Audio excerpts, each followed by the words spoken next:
Hello and welcome to the debut edition of The Angle here at CBS News Chicago. I'm Chris Tye. Great to have you along. Each week in this space, we are going to try and bring some clarity to the biggest topics around Chicago, the state of Illinois, and your world. Tackling topics that may from time to time require a little more time to really process. And time is the centerpiece of our first topic. We are talking the Bears Stadium, and no one smarter on that matter than our first guest. This is Marc Ganis. He has brokered dozens of deals with sports stadiums over various leagues over decades. He is the founder and co-CEO of SportsCorp. Marc, thanks for being here. Chris, great to be here. You picked the right topic for your inaugural show.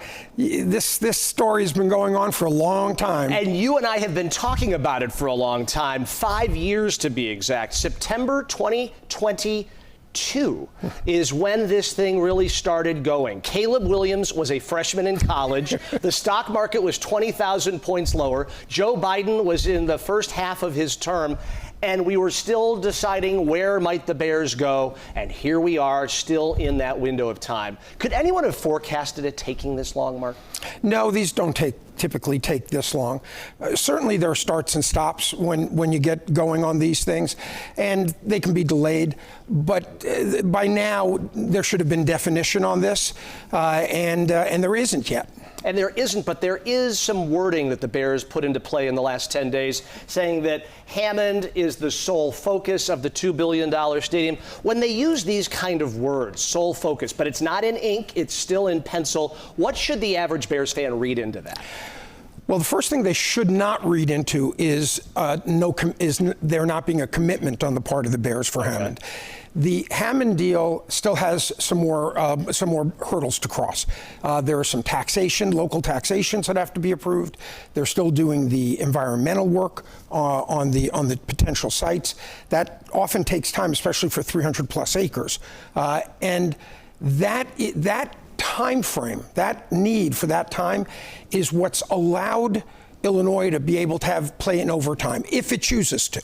And does it seem like the overtime game, the state of Illinois is inching to a little more relevance, or are they completely in the corner here?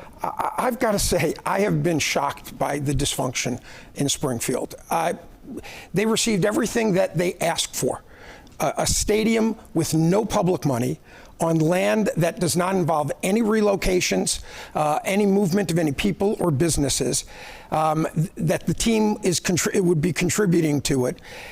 And they've asked for property tax certainty, and they've asked for infrastructure work. And people don't understand, the property tax certainty is actually necessary. You can't get financing to build a stadium if you do not have property tax certainty. Bears haven't done a really great job of explaining that. It's come across like it's just for their benefit when it's actually a threshold light switch issue. The governor of Illinois also says the Bears haven't done a very good job of playing the game of politics, being in Springfield at the key moments, building alliances with key allies. Do they deserve a demerit on that?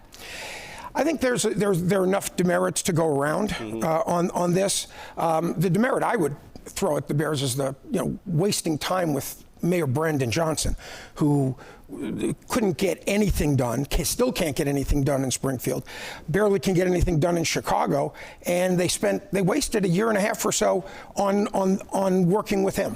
And those years make this whole project exponentially more expensive. Anybody who's looking to try and buy a house right now or build a house knows it is way pricier in 2026 than it was in 2022. Oh, absolutely right. Kevin Warren has said it's $150 million extra cost per year. You get nothing for that.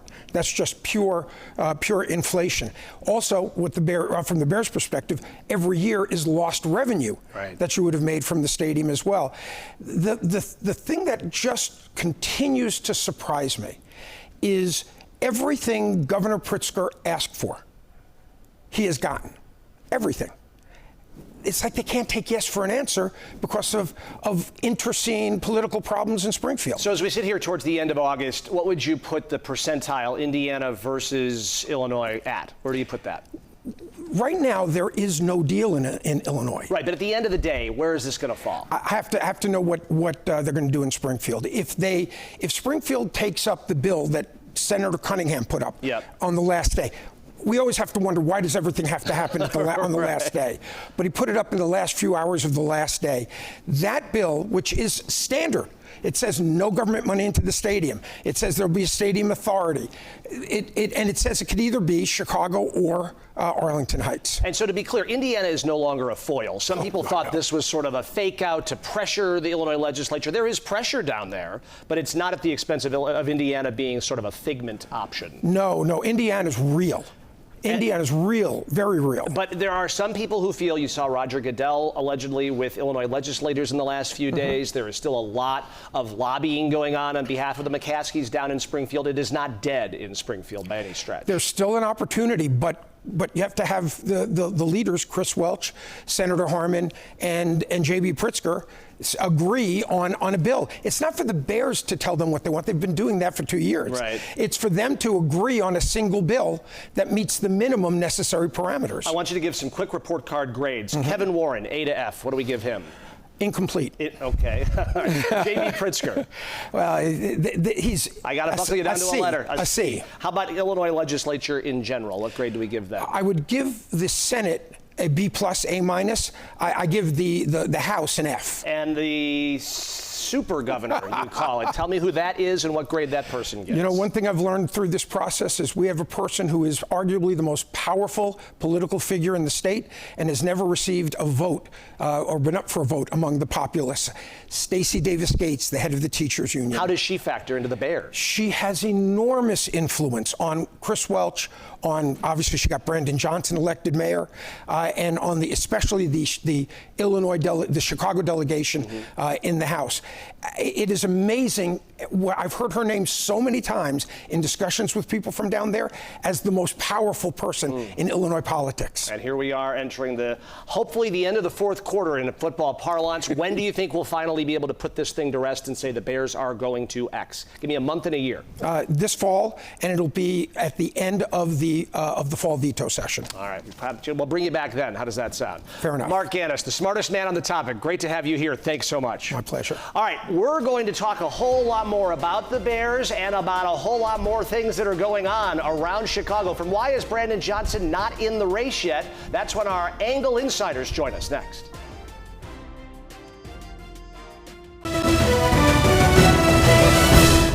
And welcome back to The Angle. I'm Chris Tye. To our Angle insiders now, we are joined by Pat Brady and Leslie Hairston. Great to have you both here on our debut edition. Congratulations. Thanks. Yeah, Congratulations. We're really happy to be doing this and having two of our pals with us. Let's talk about what Marc Ganis talked about in the last cycle. Pat, you know Springfield very, very well. The notion that Stacey Davis Gates is a super governor of some sort that really controls levers out of camera view. What do you make of that?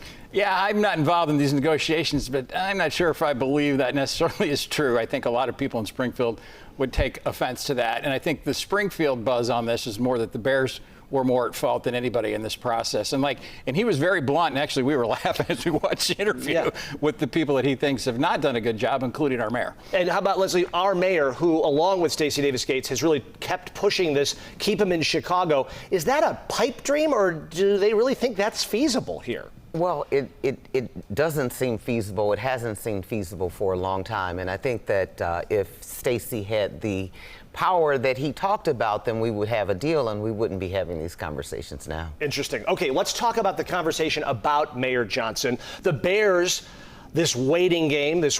We're also waiting to hear about Mayor Johnson. The field of candidates for mayor next February continues to grow. 10 people or so, given the day of the week we're talking about. What's the upside for Brandon Johnson, Leslie, to wait to declare so late in the game compared to his opponents so far? Well, he's already got an apparatus in place, and he can deliver on the petitions to get on the ballot, which is the most crucial things. Usually the people that have a little more further to go need a little more time to get those signatures on those petitions. So I think that's would be to his advantage because he's got the teachers union and folks that can put boots on the ground. What he doesn't have, Pat, is money and poll numbers. What do we make of his situation at the moment? Yeah, well, there are other groups that can help him with the money. I think it's interesting, though, to watch what Alexi's done with this, because if the whole thing with Brandon Johnson, as Leslie knows better than anybody, that he occupies that progressive lane, right? And other people are kind of jumping into that lane. So I think there's risk in doing it, but I can see the upside, and I don't want to put myself out there as a formal candidate because I don't want to take incoming shots on my administration, because the reality is this is a referendum on him. We still have 6 months until this race. You are Alexi Giannoulias' campaign manager. Let's put that hat on you for a minute. Do you like being in the pole position right now? Is that a good place to be, or is it too peaky too early?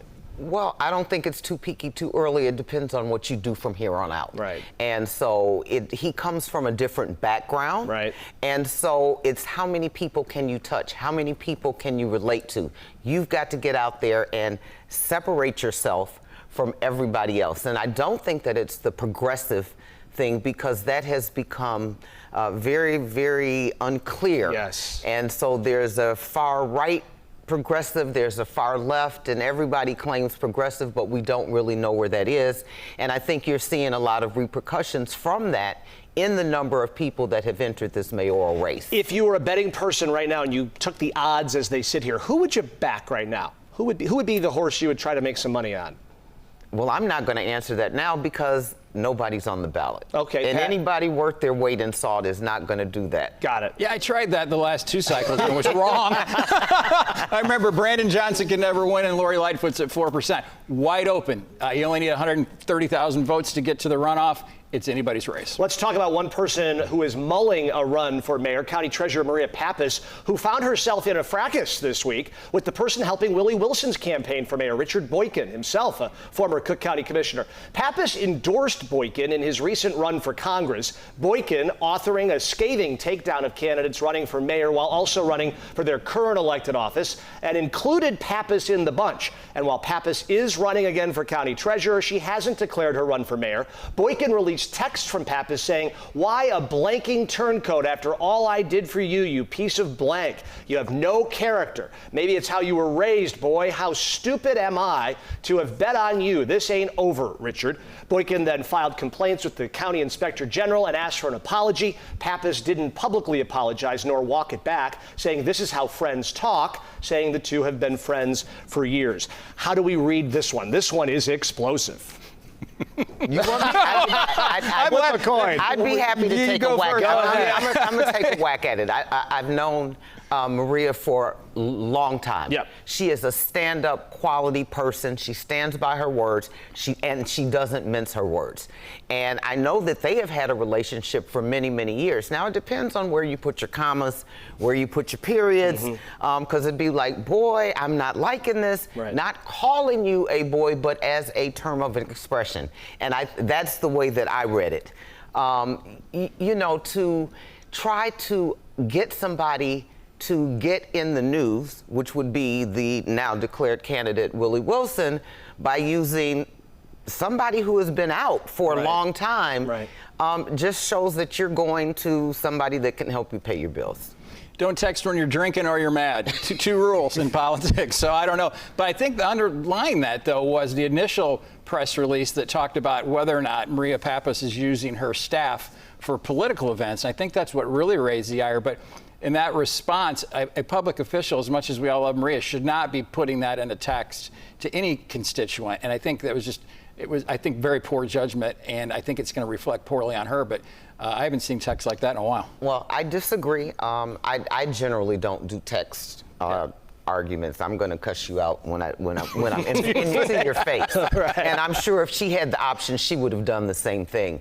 I didn't read the text as a way of being a citizen versus an elected official. These are friends. But she is, though. I get it, but you got to draw that line, and you can't pick and choose when you want to do this and when you want to do that. So, and Boykin knows that well. Yeah. And you know what? All they're doing is trying to poke the bear to get some publicity. Well, they did, and the Bears have been poked. The texts have been revealed. The apology yet to come out. That's good stuff. All right, final thing for us. Just this week, we learned that Chicago will not be getting the Democratic Convention again in 2028. We had it in 2024. That's when I think a lot of us hung out for the first time. Fun. Was this sort of a pie in the sky hope? I wouldn't call it pie in the sky, but, you know, as much fun as we had. Yeah, right. Let somebody else have a chance at it. I mean, and that's how about let some do. Republicans have some fun here? Good luck. I tried back in the day. Yeah, Greatest city. You've been to a bunch of these. So have I. This is for a convention, and we've had the most, I think, of any city. Yeah. This is the world's greatest city for a convention. Yeah. Everybody's got something to do. All the hotels. So I hope that it does come back, and hopefully a Republican. But either side, bring it back. Well, thank you guys for being here. We hope you'll be back for another edition of The Angle as we move forward. Great to have you here, Leslie Hairston, Pat Brady. That is it for us. With thanks to Pat, Leslie, and Marc Ganis for helping make sense of what happened this week. We'll see you next week when we again go under the hood and inside the decisions that shape life here in Chicago, here on The Angle.